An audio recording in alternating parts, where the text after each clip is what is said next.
안녕하세요. 모두야의 박병화 기자입니다. 이번 시간에는 유럽의 어느 국민차에 대한 이야기를 해볼까 하는데요. 여러분은 유럽의 국민차 하면 어떤 차가 떠오르시나요? 아마도 폭스바겐의 비트를 떠올리실 분들이 많으시겠죠. 애초에 이름부터가 국민차였으니까요. 그런데 이번 시간에 다루게 될 국민차는 이제 그 명맥과 전통이 끊어지게 된 비틀과 달리 독립된 브랜드로 거듭나며 여전히 전 세계적으로 인기를 누리고 있는 차입니다. 바로 영국의 미니입니다.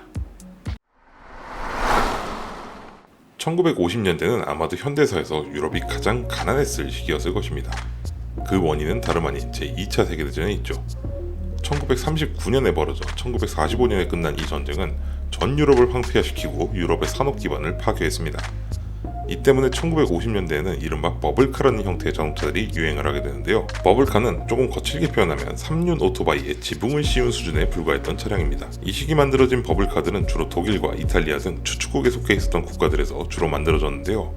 이탈리아의 이소에서 개발하고 BMW가 생산한 이소 2세타 혹은 메서슈미트의 KR200 등이 있습니다.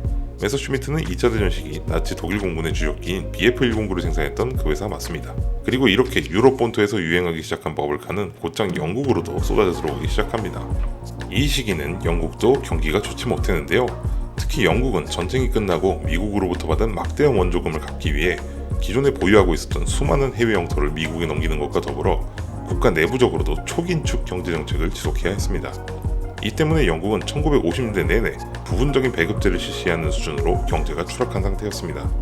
게다가 1956년 쿠데타로 정권을 잡은 이집트의 나세르 대통령이 수에즈 운하의 일방적인 국유화를 선언해버렸는데요. 이렇게 되자 그동안 이라크에서 수에즈를 거쳐 온 건데도 원유 공급이 끊기면서 영국의 유가가 치솟기 시작합니다. 이 때문에 휘발유가 배급제 품목으로 지정되면서 시장의 공급이 크게 제한되고 맙니다. 그리고 이렇게 가난해진 영국인들의 입장에서 버블카는 아주 훌륭한 대안으로 여겨졌습니다. 특히 3륜 구조의 버블카는 영국의 자동차세법상 오토바이로 분류되었기 때문에 자동차 대비 세금이 훨씬 저렴해서 서민층들로부터 폭발적인 인기를 끌게 됩니다. 게다가 영국 자체적으로도 이 수요를 잡기 위해서 구조적으로 버블카와 다를 바 없는 각종 3륜 자동차들이 잇따라 출시되면서 영국의 도로 곳곳에는 버블카와 3륜 차들이 활보하게 됩니다. 하지만 영국의 자동차 산업계에서는 이런 현상을 대단히 불편하게 여겼습니다. 특히 버블카와 3륜차들이 영국의 도로를 잠식하는 모습을 본 어느 영국 신사는 이렇게 말합니다. 영국의 거리에서 이러한 자동차는 사라져야 한다. 이 말을 한 당사자는 당시 영국 최대의 자동차 제조사인 브리티시 모터 코퍼레이션의 수장이었던 램버리 남자 레너드 로드입니다. 그는 독일에서 넘어온 버블카들과 영국 내에서 만들어지는 조잡한 3륜차들이 거리를 메운 것을 대단히 언짢게 여겼다고 합니다. 그 당시 영국 3륜차의 수준이 어느 정도였냐면 보시는 바와 같이 이것들 또한 버블카와 별 차이가 없었던 수준이었습니다.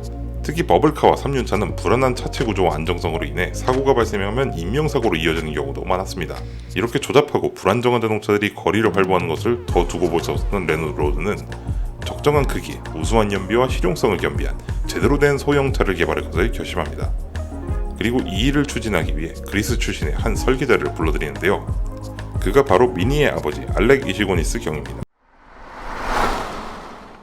레너드 로드가 알렉 이시고니스에게 지시한 사항은 다음과 같았습니다.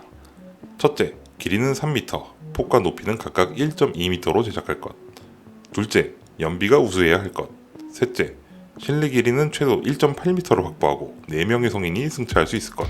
넷째, 모든 사람들이 접근할 수 있는 가격을 달성할 것. 다섯째, 엔진 등 구동계는 기존의 것을 사용할 것. 이러한 조건은 사실 지금도 달성이 상당히 어려운 과제라고 할 수 있습니다. 3.1m의 길이와 1.2m에 불과한 폭과 높이는 지금의 경차보다 훨씬 작았던 티코, 마티즈 등보다 작고 심지어 빡빡하게로 유명한 일본 경차 규격보다도 작은 것입니다. 아마 오늘날 이런 규격으로 차를 제작하게 되면 그 차는 초소형 자동차로 분류가 될 것입니다. 게다가 신차 충돌 안전 기준이 당시와는 비교도 안 될 정도로 강화된 지금은 저 크기로 성인 4명이 탈 수 있는 차를 개발하는 것은 불가능에 가까울 것입니다. 게다가 당시에는 지금처럼 내연기관 기술이 그다지 성숙하지 못했던 시기였기에 두 번째 조건이 우수한 연비를 달성하는 것도 상당한 난제였습니다. 특히 다섯 번째 조건까지 감안을 한다면 더더욱 어려운 일이었을 것으로 보입니다. 여기에 네 번째 조건까지 달성을 하기 위해서는 정말이지 혁신적인 설계가 필요했을 것입니다. 알렉 이시고니스는 이 모든 조건을 만족시키는 소형차를 개발하기 위해 그동안 BMC 내부에서 함께 일했었던 유능한 설계자들을 불러 모아 새로운 소형차의 초안을 잡기 시작합니다. 프로젝트명 ADO15로 명명된 이 설계안은 미니의 근간이 됩니다. 알렉이 싱오니스는 신차를 설계하면서 가장 결정적인 요소 두 가지를 키포인트로 잡게 됩니다. 그중 하나는 짧은 오버행, 또 다른 하나는 엔진의 배치입니다. 오버행은 차축으로부터 차량의 끝단부까지의 길이를 말하는데요. 특히 미니는 이 오버행을 정말 극단으로 줄여내는 방식으로 실내 공간을 창출하는 핵심인 휠베이스를 최대한으로 확보하게 됩니다. 그리고 이렇게 극단적으로 줄인 전후 오버행 덕분에 3m의 길이와 1.8m의 실내 길이를 동시에 만족할 수 있었습니다. 이렇게 바퀴의 자리를 잡았으면 다음으로는 엔진을 배치해야 할 텐데요. 알렉 이시고니스는 실내 길이 확보를 위해 엔진을 가로로 배치한다는 구상을 적용하게 됩니다. 엔진을 가로나 세로로 배치하는 것이 무슨 상관이 있냐고요? 그림을 보시면 아실 수 있습니다.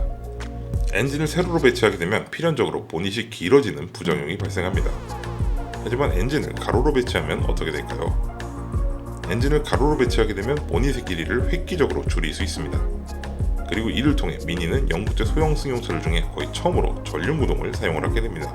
전륜구동은 앞바퀴가 조향과 추진을 겸하는 덕분에 작은 차급에서도 충분한 주행 성능과 안정성을 확보할 수 있었고, 후륜구동과 달리 차체 하단을 지나가는 추진축이 필요하지 않은 덕분에 실내 공간을 극대화하면서 중량까지 절감해 연비도 높일 수 있는 장점이 있었습니다.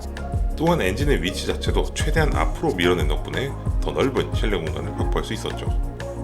짧은 오버행과 전륜구동이라는 이들 요소는 모두 레노드로드가 지시한 사항을 동시에 만족시킬 수 있는 방법이었던 것입니다. 엔진은 기존에 사용하고 있었던 오스틴 A 시리즈의 엔진을 사용했는데요. 다만 이 엔진은 본래 후륜구동용 차량에 탑재하는 것을 전제로 했던 엔진이었기에 이를 가로 배치에 맞게 개량하는 작업이 진행되었습니다. 그리고 미니의 비좁은 보닛에 쏙 들어갈 수 있도록 스트로크를 줄이는 방식으로 배기량을 덜어냈죠. 미니 전용으로 개량이 이루어진 이 엔진은 지금의 기준으로는 정말 보잘것없는 33마력의 최고 출력은 했지만 작고 가벼운 미니에게는 충분하고도 남는 성능이었습니다. 서스펜션 역시 미니의 크기에 맞게 극단적으로 소형화된 구조를 채용했는데요. 전륜에는 위시번, 후륜은 트레일링암 구조로 되어 있는 미니의 서스펜션은 알렉 이시고니스의 친구이자 독특한 미니벨로 자전거로 유명한 알렉스 몰튼이 설계했습니다. 휠 또한 직경이 고작 10인치에 불과한 앙증맞은 크기를 적용해 휠하우스 크기를 줄여 실내 공간 침해를 막았습니다. 차체 구조는 모노코크를 적용하는 한편으로 별도의 서브프레임을 더해 강성을 확보했습니다. 이른바 고카트라고 표현되는 미니의 주행 특성은 이렇게 극단적인 소형화와 경량화 솔루션이 적용된 결과입니다. 그리고 이렇게 영국의 국민차 미니의 설계가 완성이 됩니다. BMC 산하에서 만들어진 미니는 1959년 모리스와 오스틴의 두 개 브랜드로 출시가 이루어집니다. 모리스 버전은 모리스 미니 마이너로, 오스틴 버전은 오스틴 미니로 각각 발매가 되었습니다. 차명인 미니는 라틴어로 최소를 의미하는데요. 앞서 보여드렸던 미니의 극단적인 소형화에 입각한 설계사상에 정확하게 들어맞는 이름이었습니다. 사실 지금 미니는 미니가 아니라 미니는 영국 시장에서 선풍적인 인기를 끌게 됩니다. 작고 귀여운 외관에 비해 여유 있는 실내 공간 덕분에 당시에도 덩치가 컸던 영국인 남성 4명이 한 번에 승차할 수 있었으며 트렁크도 크기에 비해 결코 작지 않았습니다. 심지어 키 180에 몸무게가 좀 많이 나가는 저조차도 여유롭게 승차할 수 있으니 말입니다. 이뿐만 아니라 특유의 작고 가벼운 차체와 효율적인 전륜구동계의 채용 덕분에 우수한 연비와 주행 성능을 제공했습니다. 이후 미니는 마크 1부터 마크 7까지 개량에 개량을 거듭하면서 공식 출시 이후 무려 40여 년이 지난 2000년도까지 생산이 이어지게 됩니다. 앞서 말씀드렸듯이 미니는 극단적인 소형화 및 경량화 설계로 고카트에 가까운 주행 질감과 뛰어난 운동 성능을 발휘했다고 알려졌습니다. 그리고 이러한 특성을 경주차로서의 가능성으로 접근한 이가 있었으니 그가 바로 존 쿠퍼입니다.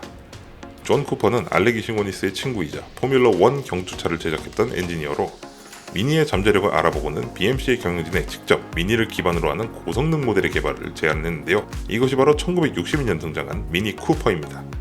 오리지널 미니 쿠퍼는 일반 판매용 미니에 비해 훨씬 강력한 엔진을 사용했는데요.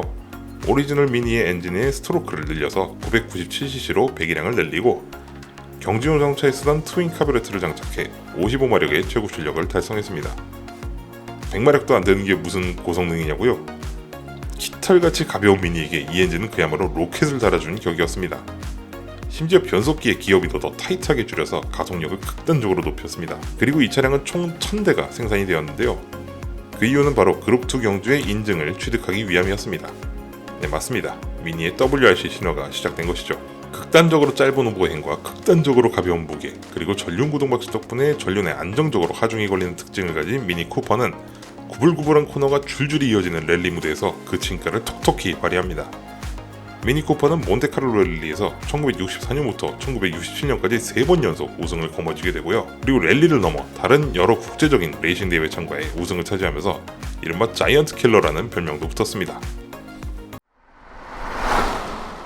미니는 워낙 단순한 구조로 제작되었기 때문에 이를 바탕으로 한 다양한 파생 모델의 개발이 용이했습니다. 그래서 오래 생산되었던 만큼 수많은 변종들도 나왔는데요. BMC에서는 미니에 트렁크를 붙이고 전용의 전면부 디자인을 적용한 월슬리 호넷과 라일리 엘프를 출시했고, 차체 뒷부분을 늘려서 스테이션 웨건 형태로 만든 모델들을 모리스와 오스틴 브랜드로 각각 출시했습니다. 이 차의 뒷모습을 아시겠지만 이 차는 미니 클럽맨의 직기 조상에 가까운 모델들이며, 심지어 모리스 브랜드로 내놓은 버전은 미니 컨트리맨이라는 이름으로 불렸습니다. 그리고 이 원조 미니 컨트리맨을 파넬밴으로 전환한 모델도 존재했는데요. 심지어 여기서 지붕을 걷어내서 픽업 트럭으로 변형한 모델도 만들어졌습니다. 이뿐만 아니라 군용 차량으로 납품하기 위한 버전도 있었는데요. 미니 모크라고 이름 붙여진 이 차는 앞뒤에 모두 엔진을 장착하는 방식으로 4륜 구동을 구현한 모델이었습니다. 비록 승용차를 기반으로 했기에 군용 차량으로서는 지상고가 조금 낮은 편이었지만, 그럼에도 불구하고 가벼운 무게와 아주 단순한 구조 덕분에 공수부대용 기동 차량으로 제한되었다고 합니다. 하지만 영국군 수뇌부에서는 험지 주행 성능이 떨어진다는 이유로 채택을 거부했습니다. 비록 군 제식 채용은 불발했지만 이 차량은 민간의 농촌이나 휴양지 등에서 사용하는 다목적 차량으로 인기가 높았다고 합니다. 미니는 태어난 지 65년이 지난 지금까지도 그 이름을 이어오고 있습니다. 미니는 영국의 자동차 산업이 몰락했던 시기인 2000년도에 BMW 그룹에 인수되며 BMW 그룹의 프리미엄 소형차 브랜드로 재탄생해 오늘에 이르게 되었습니다. 물론 오늘날의 미니는 오리지널 미니와는 자본관계도 기본적인 설계 사상도 완전히 다른 차가 되어버리긴 했지만, 그 이름과 아이코닉한 디자인, 그리고 뛰어난 주행 성능과 감각적인 주행의 경험은 여전히 이어지고 있습니다.